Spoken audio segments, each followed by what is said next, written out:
नमस्कार मित्रांनो, मी एक मोठ्या ब्रेकिंग न्यूजचे स्पष्टीकरण करत आहे. तर चला स्पष्टीकरण पाहूया. पेन्शनर्स संघटना सोबत बैठक. पेन्शनधारकाच्या हितासाठी 8 मोठ्या घोषणा जाहीर. या संदर्भामध्ये बातमीचे टायटल आहे, पेन्शनरच्या संघटनेसोबत बैठक. पेन्शनधारकाच्या हितासाठी आता 8 मोठ्या घोषणा जाहीर. या संदर्भामध्ये स्पष्टीकरण करणार असून, नमस्कार, आपले सर्वांचे स्वागत आहे. पेन्शनधारकांना आनंदाची बातमी. पेन्शनर संघटनेसोबत झालेल्या बैठकीत केंद्र सरकारने केल्या मोठ्या 8 घोषणा. चला तर पाहूया ही सविस्तर बातमी. आपण जर ऍक्टिव्ह एज्युकेशन युट्यूब चॅनलवर नवीन असाल तर लाईक, शेअर आणि सबस्क्राईब करायला विसरू नका. ही अत्यंत महत्वाची आनंदाची बातमी आपल्या सहकारी मित्रांना शेअर करायला विसरू नका. पेन्शनधारक संघटनेसोबत झालेल्या बैठकीत केंद्र सरकारने वृद्ध नागरिकांना व पेन्शनधारकांना आणि विशेषतः महिलांच्या पेन्शनबाबत एकापाठोपाठ एक निवृत्ती वेतन सुधारणा जाहीर केलेल्या आहेत. त्यामुळे आता कर्मचाऱ्यांना आणि पेन्शनधारकांच्या हितासाठी 8 मोठ्या घोषणा करण्यात आल्या आहेत. चला तर पाहूया सरकारच्या 8 मोठ्या घोषणा. 8 मोठ्या घोषणा. पहिली घोषणा, पेन्शनरना आता सहज पेन्शन उपलब्ध होणार.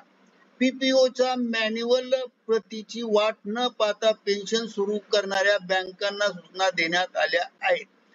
पेन्शन धारकांना यापूर्वी 3 फॉर्म भरण्याची योजना अंमलात होती. आता ती रद्द करून आता फक्त एकच फॉर्म भरावा लागणार आहे.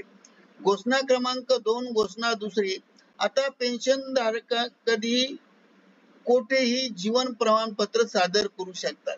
जीवन प्रमाणपत्र सादर करण्यासाठी आता बँकेत जाण्याची गरज नाही. घरूनही सुद्धा जीवन प्रमाणपत्र पेन्शनर सादर करू शकतात. कोणत्याही बँकेच्या शाखेतून जीवन प्रमाणपत्र आता सादर करता येईल. त्यानंतर निवृत्ती वेतन धारकास फेस अँटिफिकेशन तंत्रज्ञानाचा वापर करून 2 मिनिटात घर बसल्या जीवन प्रमाणपत्र सादर करू शकणार आहे. अपंग निवृत्तीधारक, कौटुंबिक निवृत्तीधारक घर बसल्या DLC जमा करण्याची सुविधा ही मिळणार आहे.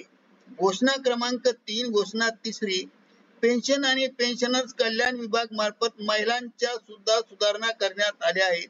यामध्ये केंद्र सरकारने आधीच जारी केलेला, यामध्ये घटस्फोटित महिलेने आई वडिलांच्या मृत्यूपूर्वी घटस्फोटाची याचिका दाखल केली असेल, अशा परिस्थितीत मुलगी कौटुंबिक पेन्शनसाठी पात्र असेल. घोषणा चौथी, आता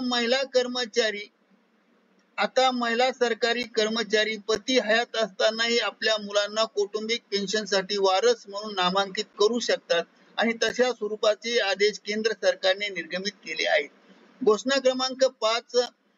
न्यू पेन्शन स्कीम अंतर्गत बेपत्ता कर्मचाऱ्यांच्या बाबतीत आता 6 महिन्याच्या आत कौटुंबिक पेन्शन मिळणार आहे. आता त्यांना 7 वर्षाच्या प्रतीक्षेची वाट पाहण्याची गरज नाही. या अगोदर 7 वर्ष वाट पाहावी लागत होती.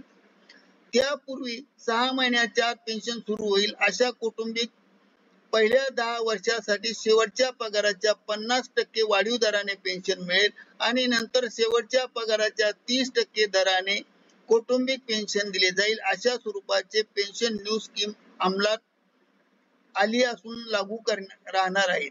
घोषणा क्रमांक 6. घोषणा 6वी, दिव्यांगासाठी सुद्धा सरकारने आता एक मोठी घोषणा जाहीर केली आहे. दिव्यांगासाठी आता आजीवन पेन्शनची तरतूद करण्यात आली आहे. 25 वर्षाची अट दिव्यांगाच्या बाबतीत काढून टाकण्यात आली आहे. सरकारी कर्मचारी आणि पेन्शनरची किंवा पेन्शनधारकाची मुले अपंग असतील तर त्यांना आता आजीवन पेन्शन दिले जाणार आहेत. 7वी घोषणा, पेन्शन आणि पेन्शनर्स कल्याण विभागामार्फत आता निवृत्तीधारकांना तक्रारीचे जलद निराकरण करण्यासाठी पेन्शन अदालत आयोजित केली जाणार आहे. त्यानंतर 8. घोषणा 8वी, आता निवृत्ती पेन्शन धारकांना पीपीओ डिजिलॉकर द्वारे जारी केला जाणार आहे. डिजिलॉकर मध्ये पीपीओ सुरक्षित ठेवला जातो आणि तो हरवण्याची भीती राहत नाही. त्यामुळे आता कर्मचारी सेवानिवृत्त झाल्यावर त्यांच्या पीपीओ डिजिलॉकर मध्ये आपोआप जातो आणि याद्वारे त्यांचा पीपीओ मध्ये प्रवेश करू शकतात आणि डाउनलोड करून त्याची संपूर्ण माहिती सहजपणे पाहता येऊ शकते. नवनवीन अपडेटसह नवीन व्हिडिओमध्ये मित्रांनो पुन्हा आपण भेटूया. तोपर्यंत निवांत राहा, काळजी करू नका. धन्यवाद. जय महाराष्ट्र, जय हिंद, वंदे मातरम. Thank you very much. Lot of thanks.